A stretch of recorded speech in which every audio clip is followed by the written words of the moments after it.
Hey, what's up YouTube? Bill Faulkner with Faulkner Custom Rods.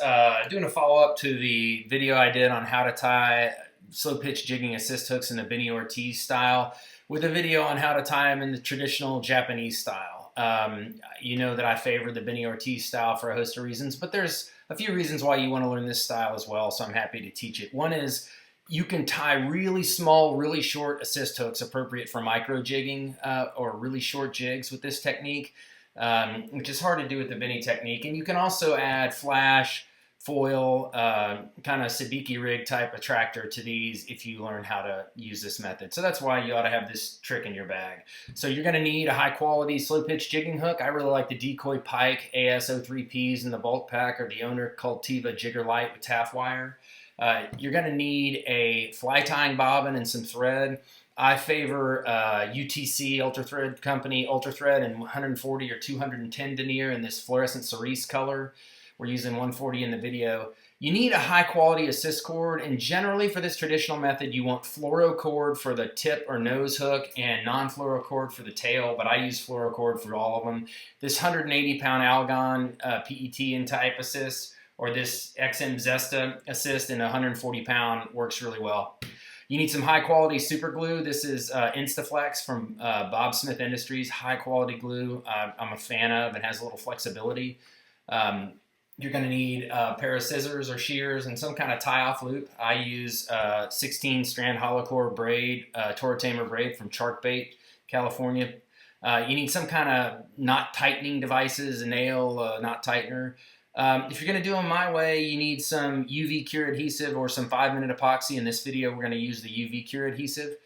Works really well and adds a lot of durability to your assist hooks. And then the one thing you're going to need that you may not have is a fly tying vise. And if you don't own one, you're going to buy one, buy a Renzetti. This is a Renzetti Saltwater Traveler. I've had it for 20 years, runs like a top. Great vices. There's probably other ways you can do it, but this is the best way that I know. All right, so we'll go ahead and get started. I've got the hook in the vise, and I'm going to start my thread right behind the spade eye. I'm using the 140 denier UTC here. And I'm going to go pretty quickly here. If you're a fly tyer, this is dead easy, and you know what I'm talking about. If you're not, you need to go watch some YouTube videos on basic fly tying techniques, including starting your thread, which is what I've done here. And we're going to wrap back on the shank about as far as over the point of the hook, typically as a reference point, and then back towards the eye or the... It's not really the eye, I guess it's the spade eye of the hook. I'm going to put just the tiniest bit of super glue. I'm not flooding it. It's not dripping off, just a tiny little bit. This high quality Instaflex super glue. And now we're going to start to bind down our cord. So what you do is you actually start binding it away from the hook eye, back towards the bend of the hook. And I'm going to do just continuous touching, smooth wraps all the way back. And then once I get all the way back, I'm going to wrap again forward. And if you have trouble getting the thread flat, you can spin it counterclockwise, spin your bobbin counterclockwise if you're right-handed, and it'll flatten out and help you get good, flat, even touching wraps. And that's what I've done there. So again, an old fly tying trick, but if you don't tie flies, it may be new to you. Go towards to cover the front end of the cord, and then we're going to go all the way back to where we stopped the thread in the first place. You'll see I add a tiny little bit of super glue at lots of steps in the process, and this is another one of those. And again, I'm not flooding it. I'm not squeezing the bottle. It's just the littlest bit just to wet it down, and it soaks into this UTC thread really well and makes for just a really bulletproof assembly. Now, this is really one of the only tricky parts. We're going to go behind the bend of the hook and up through the loop we just created of the cord. We're kind of doing an overhand knot capturing the shank of the hook. We're going to pull the excess to the far side. See, if you pull this way, it doesn't work, but you go to the far side, and then we're going to snug that down and begin to bind it. You don't absolutely have to have a rotary vise like a Renzetti, but here's where it comes in handy. I can just rotate that vise, get my cord lined up, and I want it to be, I'm going to wrap it on the bottom of the hook, and I want to keep it very parallel to the shank of the hook. And so if you don't pay attention, it will sometimes kind of climb on you, wrap around, and you see it's totally level, perpendicular with the shank, and that's how we want it. We're coming up to the eye of the hook again. Now we're going to just add a little bit more super glue, and I'm just kind of tidying up the eye there. We're going to wrap all the way back. And one point that you want to be careful of, and I've actually messed it up here, and it's good that you see this because you have kind of a knot, a single overhand knot of your, now watch, I'm gonna start backing up. You're not missing anything. It can be hard to see on camera which direction I'm going, but I'm actually backing up, tightening the thread, backing up, tightening up the slack, and I'm reversing what I just did. And the reason why I'm doing that, and this is one of the only places you have to be careful tying these, is I accidentally climbed over the single overhand knot in my PE cord, and so in my assist cord. And if you see, I'm going to try to point it out here, just the thread is just over the knot a little bit. You've got a couple of places where you have just 1 or 2 wraps of thread. That thread will break, will get bit through, will break under pliers, and your wrap will start to come unraveled. And so when these things fail, you either break the hook or you the thread wrap gets damaged and starts to come unwound. And this is principally where it happens. So there I've undone those wraps that accidentally went over the edge. And again, with my rotary vise, if I turn so I'm directly overhead, now I'm turning so I'm directly under, and I pay close attention, I can manage to not wrap up over that knot. And so I have no exposed individual threads that are going to be, vulnerable and that are going to break and cause the whole thing to start to come apart. So from here, I'm now going to just add a little bit more glue, and I'm going to wrap back over the wrap tightly with tight touching wraps. In terms of tension, it's fairly heavy tension, but nothing. I'm not breaking the thread. I'm not really at risk of breaking 140 denier thread. If you're breaking the thread, you're probably using too much tension, or you may be heavy-handed and go with the heavier thread. And so now I'm going to pinch it to get all the excess glue off, and I'm going to take my tie-off loop. Normally we'd whip finish when we're fly tying, but with the cord sticking out, that makes it a little difficult. So we just have a little bit of a tie-off loop. This is almost the way you'd finish a fishing rod guide wrap. So I'm gonna go about 3, 4, 5, 6. I'm gonna go about 15 turns here. You go more than that and the loop gets stuck down and you can't pull it out. I'm gonna trim the thread. I'm gonna poke the tag into the thread through that loop, and then keeping it under tension. I'm having trouble with this Band-Aid. Keeping that under tension, I'm going to pull backwards on the loop and essentially pull, and I can keep the hook in the vise by holding on to the cord. I pull that tight, and I have buried the tag of my thread under 15 of my thread wraps, and that's not coming loose or going anywhere. I use the scissors like a knife to just sort of cut it, or you can break it off, and then now I'm just giving a light coat of super glue. The key with this super glue is it's not like an epoxy or something that you add multiple coats of, or paint, that the more you add, the more protection there is. All this is doing is binding the threads together and holding them down, and more or thicker coats isn't really better for that particular glue. It will be better with our epoxy or our UV cure finish, but we'll get to that in a second. So now we're going to basically repeat the process we just did for the first hook on this second hook. The only challenge is going to be when we add the cord, it's now going to have a sharp hook swinging off the end of it, so we got to be careful. Same thing, I'm starting my thread, even touching wraps, back to right about over the hook point. If I'm not sure whether I got my length right, I can check. Same length, good to go. So now I'm going to wrap back towards the eye before I start to add the assist cord. And again, I'm going to add just a little bit of super glue here, and then we're going to wrap on the assist cord, which already has the first hook we wrapped on the other end of it. So very light coat here, not squeezing the bottle, just letting it wick out onto the threads. And we're going to start wrapping the second. Barely caught the fluorocarbon in there. Spin the bobbin a little bit, help flatten out that thread. Even continuous touching wraps all the way back to over the hook point where we stopped the wrap the first time. Then I'm going to go back towards the hook eye, spinning my bobbin occasionally. If the thread gets real thin and corded up and wants to climb on itself and you're having trouble getting side-by-side wraps easily, you can spin it counterclockwise for a right-hander and it'll loosen it up. So I've gone back to the eye, going all the way back down to where we stopped the wrap. Same process, add a little bit of glue.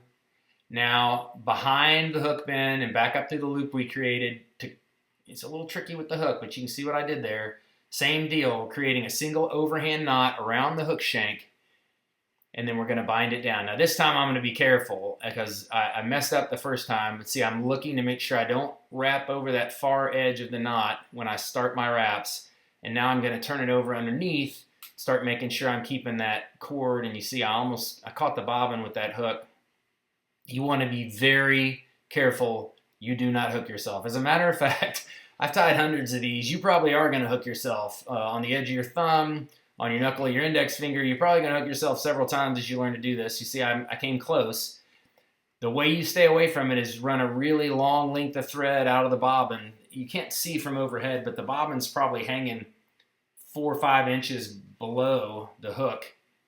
And that makes getting my wraps exactly right a little bit harder, but it saves me from getting hooked. And you can see I'm using such a long tag. I'm knocking over my super glue. I'm all over the place. But so again, we wrapped all the way to the eye, wrapped back to the bend, making sure we don't go over that knot. Keep the threads on the main part of the wrap, not single threads over that knot that are vulnerable to being broken.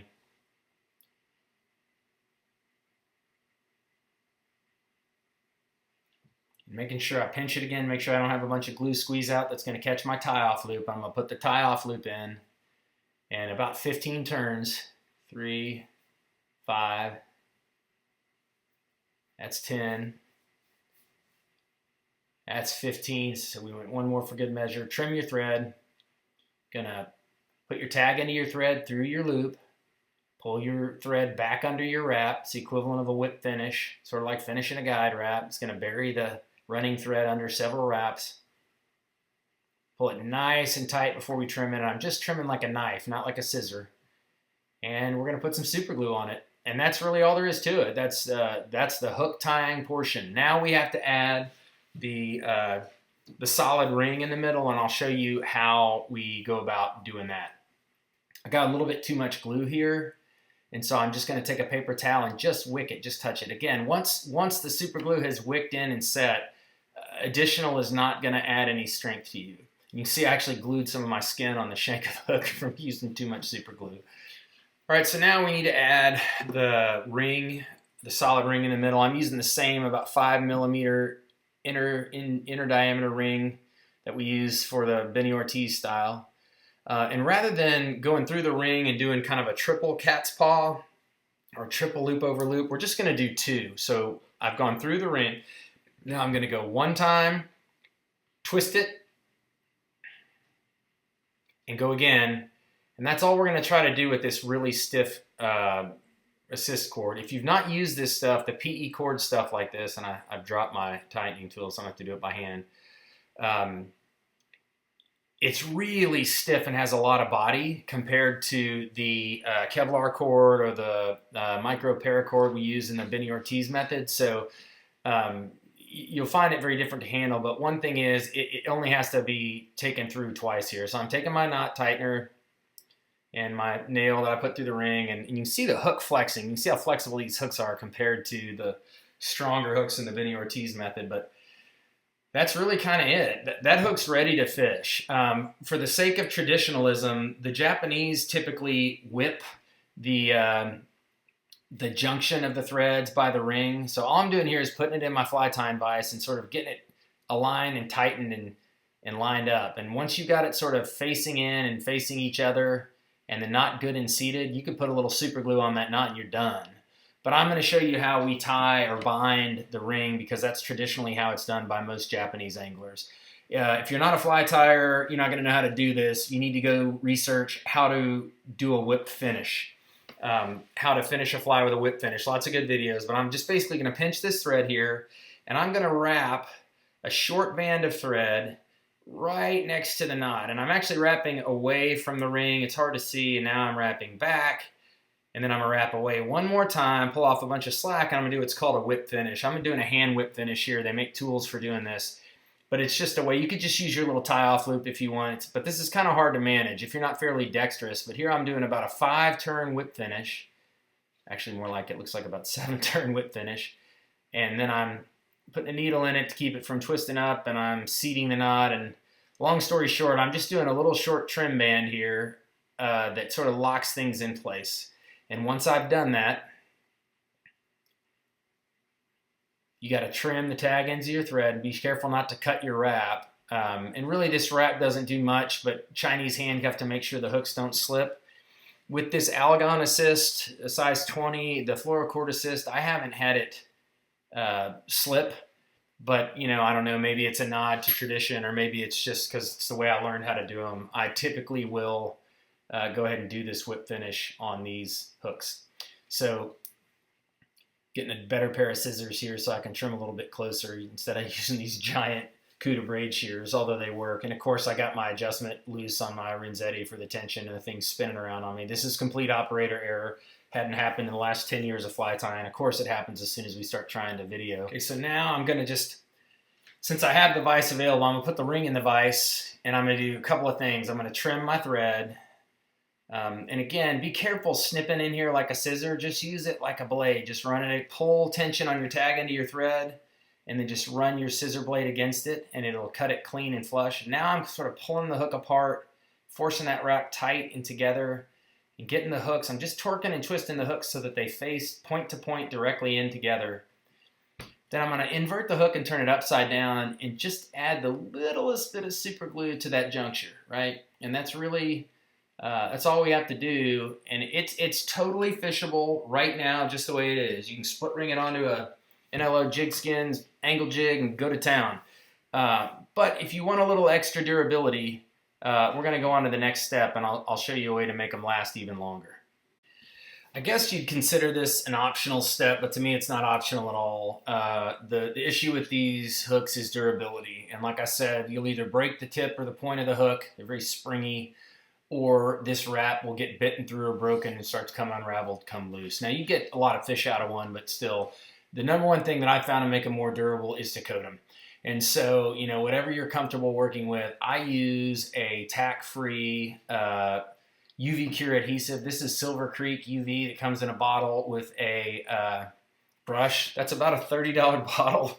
It's a premium product. It's very hard, very durable, very tack-free, but you know, you can certainly find cheaper alternatives. So if you have a fly shop near you, go to your fly shop, or you can go online and find UV cure adhesives and a UV lamp to cure them.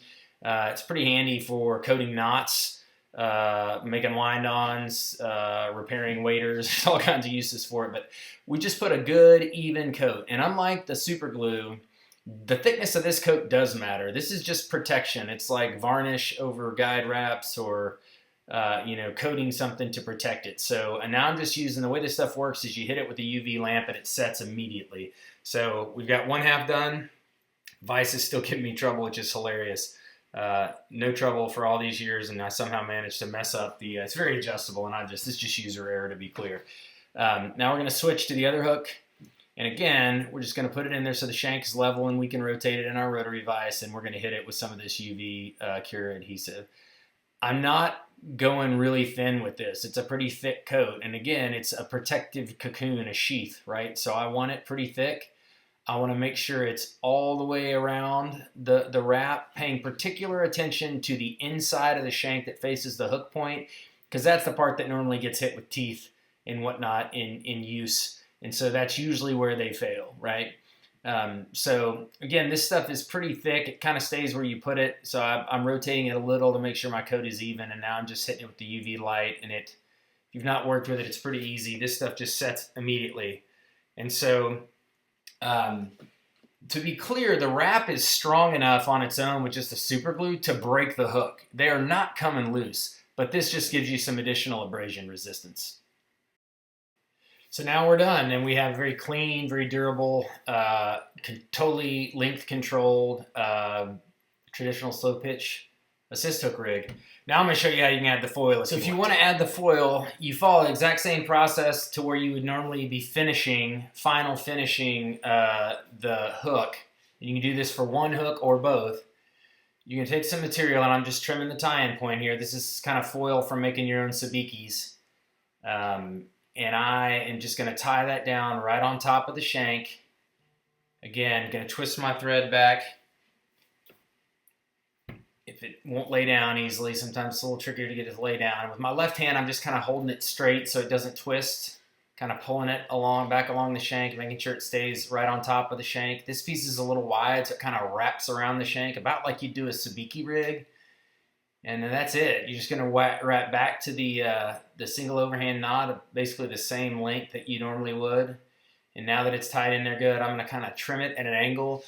You got to be careful with this stuff. You don't want them too long. They can twist, they can spin, they can foul. You don't want them too stiff, or they can cause problems. But generally, the sabiki kind of foil is durable enough, adds enough flash, but doesn't tend to make them twist or hang up too much. So now I'm putting in my tie-off loop, same as we would to finish the normal wrap.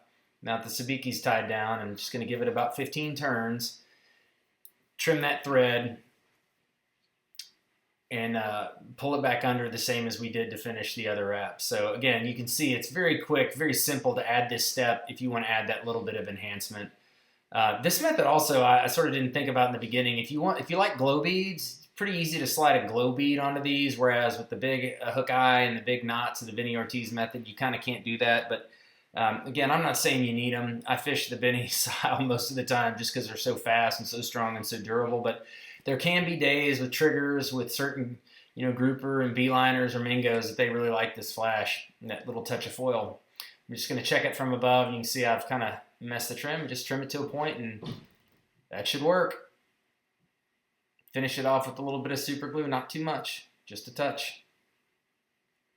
Here I got a little bit of a fuzzy in tying it off, so I was just kind of burning that. Be careful you don't flame the whole thing, but adding a little bit of super glue here, and that's it. Now we've got one that has the sabiki type foil and attractor for our assist hooks. Normally I would just use this at the head or eye of the jig, not on both ends. So you can see that what you get here is, a little bit of flash, a little bit of foil that can be used on these assist hooks when it makes a difference. So in closing, it would not be right for me to finish this video without thanking Todos at the Japanese Angler's Secret website. It is the slow pitch Bible. And almost 5 years ago when I started doing this, I learned so much of what I know, including this technique from him. And so thank you, Todo-san, for sharing your knowledge. In the meantime, please like and subscribe. Hit me up with questions in the comments, and everybody stay safe.